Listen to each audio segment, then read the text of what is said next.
Selamat pagi, puji nama Tuhan. Pagi hari ini saya akan bawa renungan tentang hidup dipimpin oleh Roh Kudus. Sebelum saya mulai renungan, mari kita berdoa dulu. Bapa kami yang surga, selamat pagi Tuhan Yesus, selamat pagi Roh Kudus.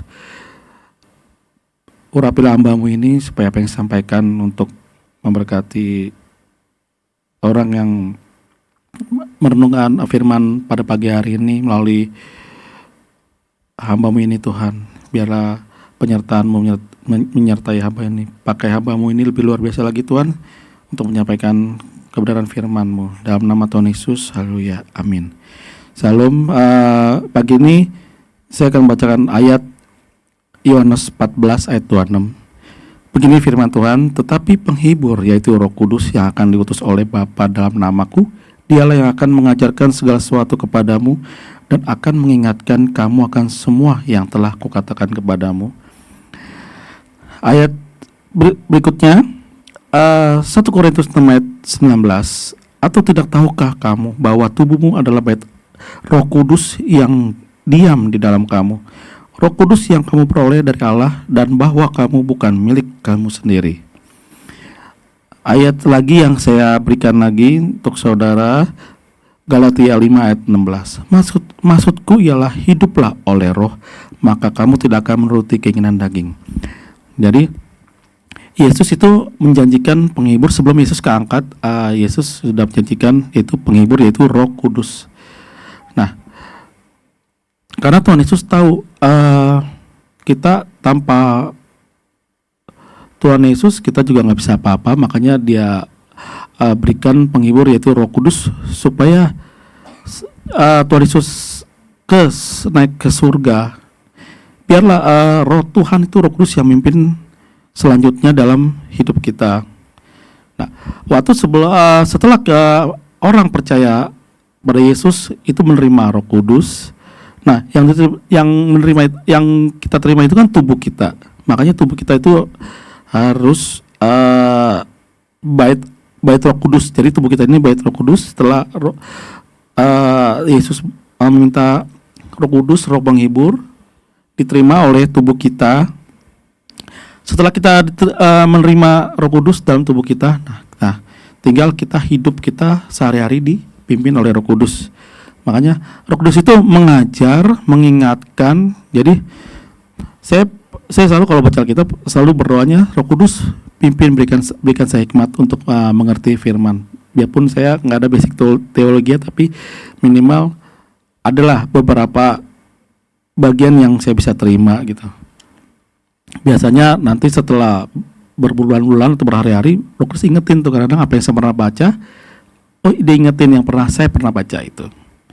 Nah, Roh Kudus itu memimpin hidup saya itu kadang kalau saya ada kesalahan, dia kadang suka kasih warning tuh dalam hati saya tuh kayak ada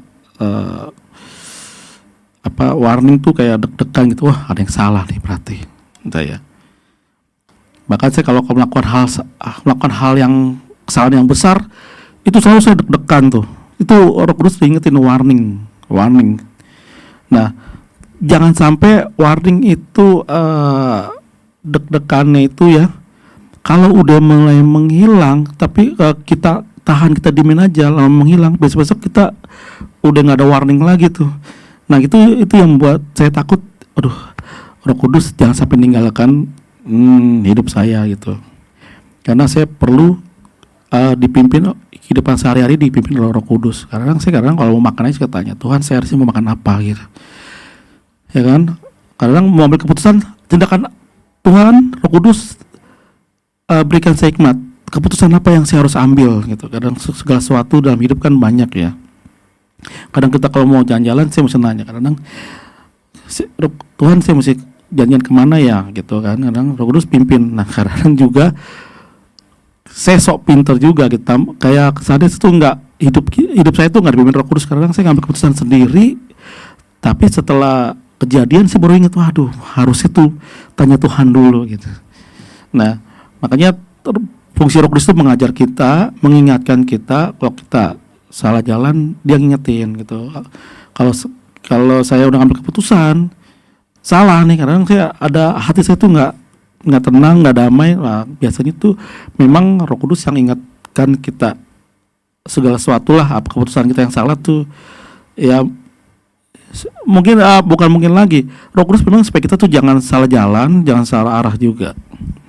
Nah makanya kenapa Yesus memberikan kita Roh Kudus, Roh penghibur, ya itulah tugasnya supaya membantu kita sampai kita masuk surga.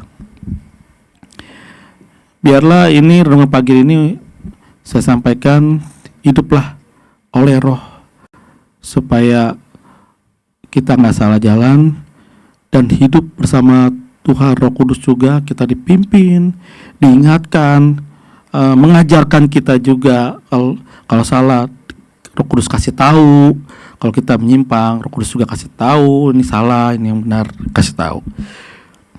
Biarlah dengan pagi hari ini memberkati kami semua yang mendengarkan renungan ini atau melihat juga. Biarlah hidup kita dipimpin oleh Roh Kudus sampai akhir.